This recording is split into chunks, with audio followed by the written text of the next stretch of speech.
Hello viewers, আপনারা দেখছেন এখানে ছাগলের বাচ্চা আছে। এখানে মোট 5টি ছাগলের বাচ্চা, 1 2 3 4 5। এই 5টি ছাগলের বাচ্চা, 2টি ছাগল থেকে 5টি বাচ্চা হয়েছে। ছাগলের বাচ্চাগুলো খুব সুন্দর আর সবগুলো ছাগল এক কালার। এই দেখেন, মানে এদেরকে মাথার মধ্যে সাদা যেটা দাগ থাকে এদেরকে বৈরাগী ছাগল বলে আমাদের ভাষায়। আপনাদের ভাষায় কী বলে জানি না। ছাগলগুলো অনেক সুন্দর। ছাগলের দুধ খাওয়ানোর পাশাপাশি অবশ্যই তাদেরকে আলাদা দুধ খাওয়াতে হবে, তাহলে ছাগল সুস্থ সবল থাকে। আমি তাদেরকে ছাগলের দুধ খাওয়ানোর পাশাপাশি আলাদা দুধ খাওয়াই, ইউরোলাক গ্রিন। এই দুধ খেলে ছাগলের বৃদ্ধি বিকাশ সুন্দরভাবে হয়। ছাগলের বাচ্চাগুলো খুবই কিউট।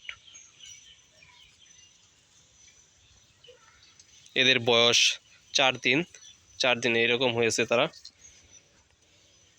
এটা একটু ছোটো ছাগলের 3 নম্বর বাচ্চা।